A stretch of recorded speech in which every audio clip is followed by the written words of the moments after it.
L'appel à l'aventure que beaucoup d'hommes ressentent à l'intérieur d'eux, cette espèce de besoin, de désir ardent de partir se confronter au monde, soit dans des contrées exotiques et chaleureuses comme l'Amérique latine, soit dans des contrées froides et obscures.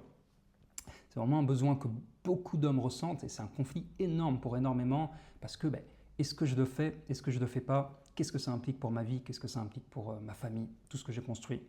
Déjà, ce que je voudrais faire, c'est honorer cette partie de toi, la crédibiliser, lui donner sa légitimité. C'est important, l'aventure. Si tu as quelque chose à l'intérieur de toi qui t'appelle pour partir et te confronter à quelque chose, c'est important, c'est légitime. En plus de ça, c'est pas pour rien en fait que dans les récits des héros, des mythes, des films, de la littérature depuis des milliers d'années, il y a des héros ou des héroïnes qui partent à l'aventure, se confronter à quelque chose de dur, de difficile, pour revenir changer, pour aller chercher en quête de quelque chose. C'est pas pour rien que c'est un récit, un des récits en fait les plus connus, les plus universels dans les récits des mythes de l'humanité. C'est parce que c'est une réalité psychique qui existe depuis la nuit des temps.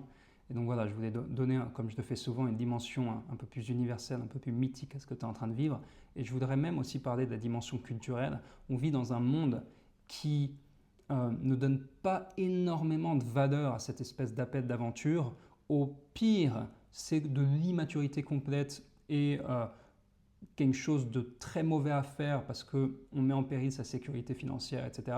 Au mieux, c'est juste un espèce de self-marketing en plus que tu pourras utiliser pour faire des stories Instagram et avoir un Instagram sympa, etc. Il n'y a pas beaucoup d'espace pour parler de si j'ai cet appel d'aventure, qu'est-ce que ça veut dire? Est-ce que je devrais le faire? Si je le fais, comment le faire pour vraiment en ressortir transformé? Ce n'est pas quelque chose qu'on nous apprend au lycée. Voilà, donc d'un côté, j'honore cet appel à l'aventure que tu ressens, je lui donne sa légitimité, mais de l'autre, j'honore aussi le reste, les peurs. Est-ce que je devrais le faire? J'ai un client qui m'a dit, j'ai un besoin d'exploration énorme depuis quelques mois qui est nouveau, mais j'ai peur en fait que si je lui donne sa pleine expression, mes proches vont croire que je vais devenir un mec qui se laisse pousser les cheveux, qui porte des sarouels et qui porte tout le temps d'énergie.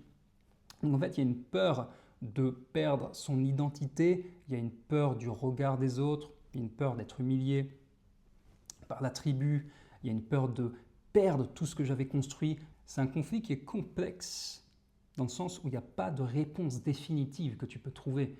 Et je sais qu'à l'époque où j'avais ce conflit intérieur, aventure, sécurité, mon esprit obsessionnellement essayait de trouver une réponse définitive, un espèce de moment « Ah, enfin, j'ai trouvé la réponse qui va me donner la satisfaction complète et qui va donner une espèce de soulagement à cette obsession », ça n'existe pas. Il n'y a pas de réponse définitive dans le sens où si tu pars à l'aventure, tu perds ta sécurité intérieure, probablement d'autres choses. Si tu ne pars pas à l'aventure et tu privilégies la sécurité, tu perds probablement une expérience potentiellement, en tout cas transformationnelle, qui pourrait t'apporter beaucoup sur le plan psychospirituel. Donc il n'y a pas vraiment de réponse définitive. Donc si on était en session de coaching, ce n'est pas ça que je t'aiderais à faire. Ce que je t'aiderais à faire, c'est gagner beaucoup plus de conscience sur ces parties de toi, ces parties intérieures, ces parties fragmentées, la partie qui a envie de partir, la partie qui a peur du regard des autres, la partie qui a peur de perdre toute sa sécurité, la partie qui a honte de ne pas oser partir.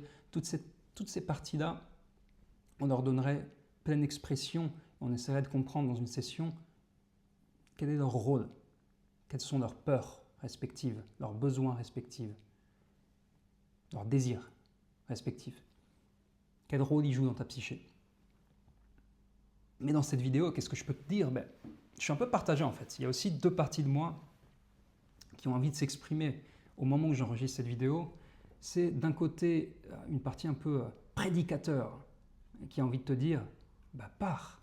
Si tu ressens ce besoin à l'aventure, pars. Parce que si tu ne le fais pas, qu'est-ce qui va se passer dans 10 ou 15 ans?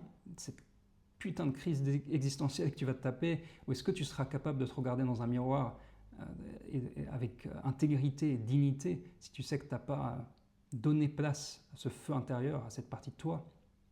Voilà une partie qui a envie de te raconter toutes ces fois, ces moments incroyables que j'ai vécu pendant mes aventures, ces fois où j'étais sur une moto, dans une contrée tellement lointaine, tellement exotique, sans aucune contrainte, avec les arbres énormes de ce genre de pays tropicaux. Et là, la mer Caraïbe qui commence à apparaître petit à petit, et ces quelques secondes où tout est tellement parfait que des larmes de joie coulent incontrôlablement sur mon visage. J'ai envie de te raconter tout ça.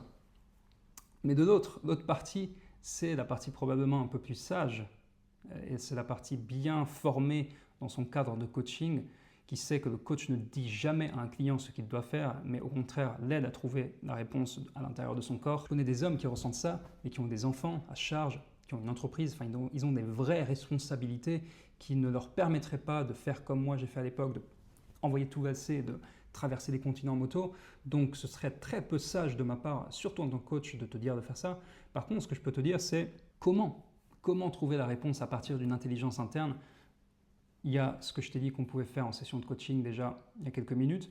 Et ensuite, est-ce qu'il n'y aurait pas un moyen, une espèce de troisième option qui ne soit pas soit tout envoyer valser pour partir à l'aventure, soit privilégier la sécurité et avoir une vie de 100% confort? Est-ce qu'il n'y aurait pas une troisième alternative qui permettrait de nourrir légèrement le feu intérieur de l'aventure tout en conservant la sécurité?